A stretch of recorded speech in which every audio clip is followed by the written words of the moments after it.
Saya Gusti Kusumatmajadikara ingin mempresentasikan tugas 4 dengan topik sebagai berikut dan judul sebagai berikut.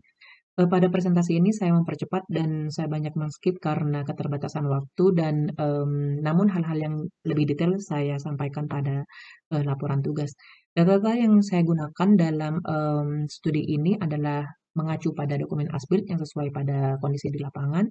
Dan untuk menganalisis lebih jauh, maka dilakukan pemeriksaan terhadap peraturan ASC 4117 dengan 3 tahapan, yaitu Tier 1, 2, dan 3. Di mana yang pertama adalah Tier 1, tahap screening. Yang kita lakukan adalah mendefinisikan kinerja bangunan, di mana risiko kategori bangunan yang saya tinjau adalah kategori risiko 2. Dengan ketika terkena gempa BSE 1E itu maka struktur harus mencapai LS, dan ketika terkena gempa BSE 2E harus CP. Kemudian menentukan level seismik, di mana respons spektra ini saya download dari Puskim. Berdasarkan tabel 2.24 ini dikategorikan bahwa level seismiknya yaitu sedang. Kemudian menentukan tipe bangunan termasuk tipe 1 dan tidak termasuk ke dalam benchmark building. Kemudian persyaratan checklist Tier 1 ini dengan level seismik yang sedang, basic configuration-nya harus dicek keduanya, yaitu kemudian CP-nya dicek dan IO-nya dicek.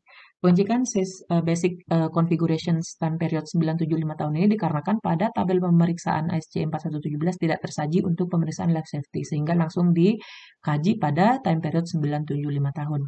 Berikut hal-hal yang harus kita kaji, yang harus kita perhitungkan. Kemudian yang selanjutnya adalah pseudo seismic force dihitung dengan persamaan berikut, dan pemeriksaan fundamental period dapat dihitung dengan persamaan berikut. Namun sebelumnya kita harus lakukan converting time period 2500 ke tahun 957 tahun.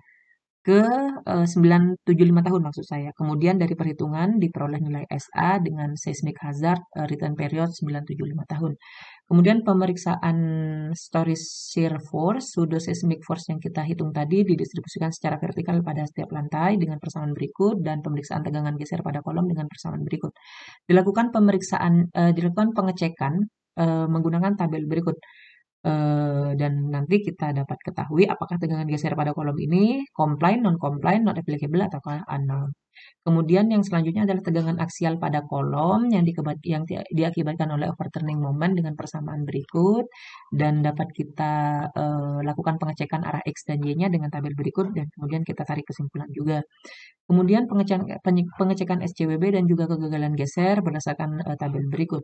Dan jika dalam pemeriksaan terdapat beberapa persyaratan yang masih dalam kategori non-compliant, maka pemeriksaan harus dilanjutkan terhadap Tier 2. Berikut adalah Tier 2, saya skip karena berikut adalah lanjutan lebih detail dari Tier 1.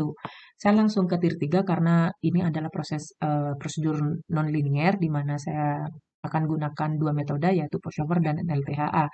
Di mana pemodelan struktur yang pertama kita lakukan dalam etaps yang mengacu pada as-built drawing dengan spesifikasi sebagai berikut.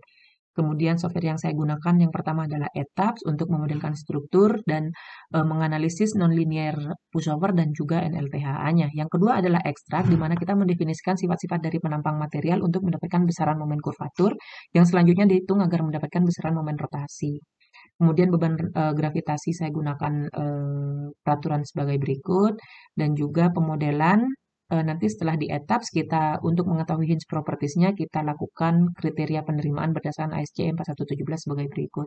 Dan juga selanjutnya dilakukan modeling parameter hubungan momen rotasi hinge properties elemen struktur kita dengan hal berikut, di mana ini kita lakukan dengan dua metode, yaitu SCE dan ekstrak, di mana nilainya nanti diambil yang lebih konservatif. Kemudian nonlinear, di sini saya gunakan pushover, di mana melibatkan mode yang terdistribusi CQC dengan 3 parameter utama, yaitu kurva kapasitas, spektra permintaan, dan kategori titik kinerja. Berikut adalah contoh dari kurva kapasitasnya. Dan NLTHA kita gunakan 11 set ground motions yang diskalakan dengan spektra pada lokasi ditinjau. Berikut adalah target performance-nya, dan ini adalah gambar dari salah satu set gempa dari 11 gempa yang akan kita gunakan. Ini adalah salah satu contohnya. Berikut adalah contoh dari perpindahan atap dari gedung yang dilakukan analisis NLTHA. Berdasarkan analisis yang dilakukan, nanti kita akan dapat mengetahui bagaimana kinerja strukturnya. Demikian